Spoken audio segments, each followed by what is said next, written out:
Mbak Adel, namanya adalah Adeline Windy, merupakan salah satu Buteyko Breathing Instructor, merupakan guru yoga bersertifikasi yang saat ini sementara tinggal di Ubud, Bali ya, dan di Jakarta. Beliau juga sangat ahli dalam singing bowl meditation, dan malam ini kita akan membahas dengan beliau tentang energy management. Bilang tentang energi, di sini konteksnya bukan kalor, bukan hanya sesuatu, bukan hanya tenaga yang masuk ke dalam tubuh melalui makanan saja. Tapi ini secara keseluruhan. Kalau di yoga bisa disebut sebagai prana, kalau di TCM, Traditional Chinese Medicine, bisa disebut sebagai qi atau qi, gitu kan. Jadi ini sesuatu yang sifatnya lebih ke essential energy. Jadi bukan hanya dari luar saja, tapi ini apa yang timbul dari dalam diri kita. Kenapa manajemen energi menjadi penting? Kita bangun di pagi hari. Ya, dan malam-malam sebelumnya, hari-hari sebelumnya, kita punya segudang masalah, ya, segudang hal yang belum selesai, belum finish, belum lagi pekerjaan. Kehidupan profesional yang dilakukan dari rumah. Apa yang harus dilakukan? Coba kita cek diri kita sendiri. Mampukah kita merasakan seberapa persentase atau seberapa tinggi kadar energi kita di pagi hari itu? Kenapa? Karena kalau kita tidak mampu merasakannya, kita lepas dari diri kita secara fisik, maka kita tidak akan bisa mencari solusi bagaimana caranya untuk memanfaatkan sisa energi dan bagaimana caranya untuk memboosting atau menambahkan energi kita supaya hari-hari dan hari-hari selanjutnya bisa berjalan dengan lancar. Fisik dan jiwa, soul, energi dalam hal ini itu harus menyatu. Nah, kalau ini menyatu, maka kita mendapatkan satu istilah koheren. Jadi sinkron, semuanya bisa dilakukan dengan lebih baik. Nah, supaya ini menyatu, butuh jembatan. Nafas itu jembatan antara jiwa kita, emosi kita dengan fisik kita, tubuh. Agar ketika energi kita itu drop, kita punya satu tools, kita punya satu senjata untuk kembali menaikkannya. Dan nantinya ini bukan lagi sesuatu yang sulit, ini sudah jadi sesuatu yang intuitif. Kenapa kita merasa lebih tenang?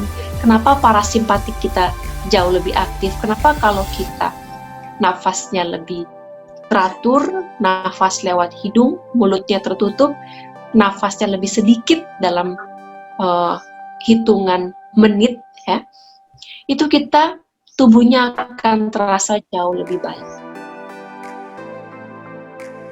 Yang paling mudah adalah nafas selalu lewat hidung, melalui lubang hidung. Lalu yang kedua, nafas lebih pelan. Terus yang ketiga adalah nafasnya itu gunakan nafas diafragma.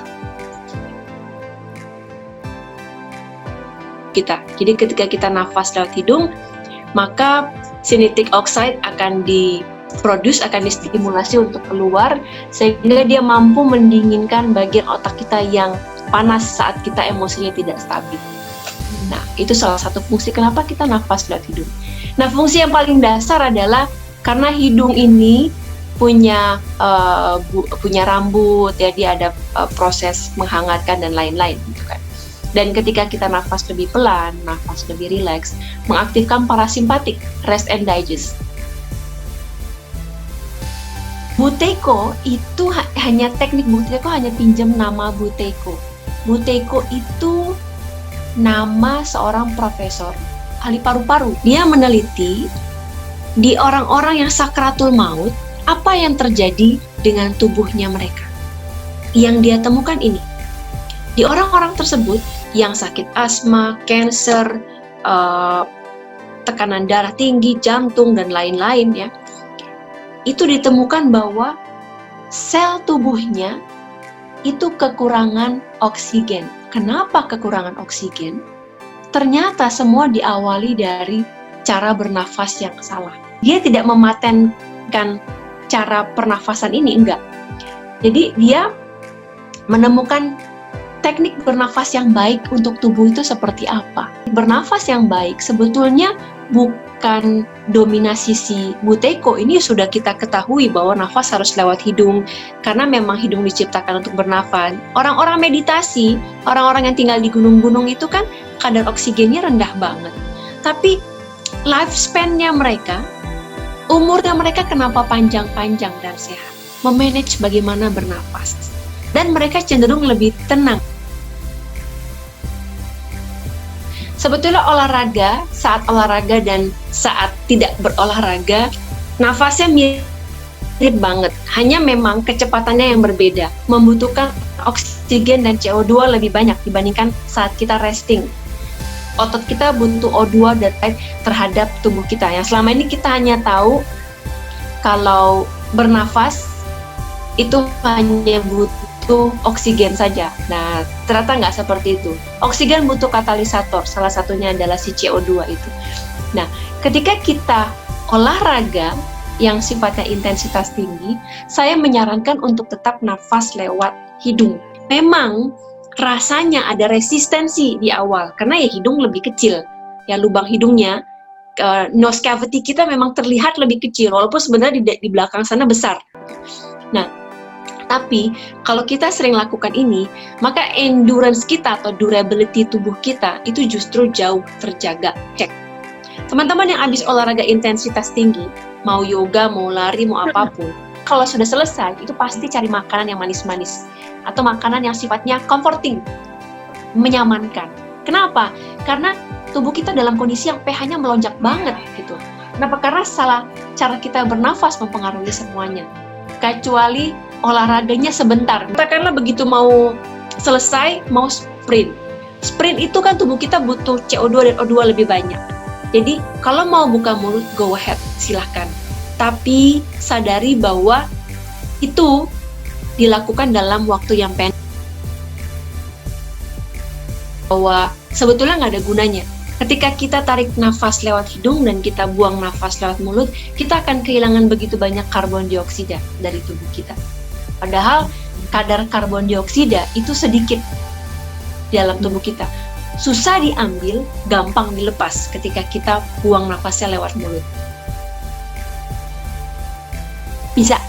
Jadi gini, ketika kita nafas lewat hidung, menyedikitkan nafas, mengambil udara lebih sedikit, ya.